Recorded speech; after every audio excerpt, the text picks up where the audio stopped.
ఏంటో సత్యము? ಏನು ಸತ್ಯ? ఏంటో సత్యము? ಯಾವ ಸತ್ಯ? ಅದು ಏನು ಸತ್ಯ? వస్తే రోగాలు పోతాయా?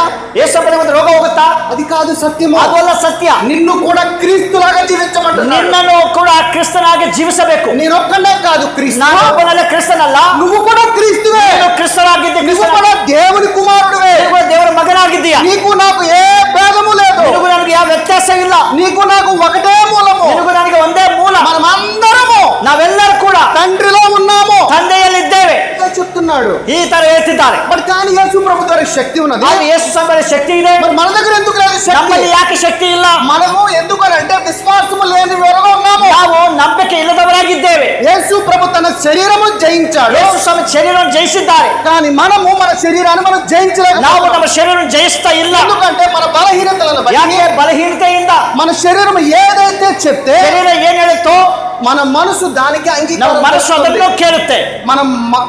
మన శరీరం ఏదైతే ನಮ್ಮ చెప్తే ಶರೀರ ಏನ್ ಹೇಳುತ್ತೋ దాన్ని నువ్వు విడుదల చేసి ಅದನ್ನ ಬಿಡುಗಡೆ ಮಾಡಿ, డినై చేసి ಅದನ್ನ ತಿರಸ್ಕಾರ ಮಾಡಿ, నేను దేవుని ఆత్మని, ನೀವು ದೇವರ ಆತ್ಮವಾಗಿ, నాలో శక్తి ఉన్నది, ನನ್ನಲ್ಲಿ ಶಕ್ತಿ ಇದೆ, నాలో తండ్రి ఉన్నాడు, ನನ್ನಲ್ಲಿ ತಂದೆ ಇದ್ದಾನೆ, నాలో యేసు ఉన్నాడు, ನನ್ನಲ್ಲಿ ಯೇಸು ಇದ್ದಾನೆ, నాలో పరిశుద్ధాత్ముడు ఉన్నాడు, ಪರಿಶುದ್ಧಾತ್ಮನು ಇದ್ದಾನೆ, నాలో జీవం ఉన్నది, ನನ್ನಲ್ಲಿ ಜೀವ ಇದೆ, నాలో దేవుని వాక్యం ఉన్నది, ನನ್ನಲ್ಲಿ ದೇವರ ವಾಕ್ಯ ಇದೆ, వాక్యంలో శక్తి ఉన్నది. ವಾಕ್ಯದಲ್ಲಿ ಶಕ್ತಿ ಇದೆ. ఈ శక్తిని నా నోటి ద్వారా ಈ పలికితే ಶಕ್ತಿ ನನ್ನ ಬಾಯಿಂದ ಬಿಡುಗಡೆ ಮಾಡ್ತಿದೆ. ప్రతి చీకటి శక్తులను ಎಲ್ಲ ಕತ್ತಲ ಅಂಧಕಾರಗಳು ಲಯವಾಗಲಿ. ఇది ప్రతి ఒక్కరిలో ఉన్నది. ಇದು ಎಲ್ಲರಲ್ಲಿ ಇದೆ.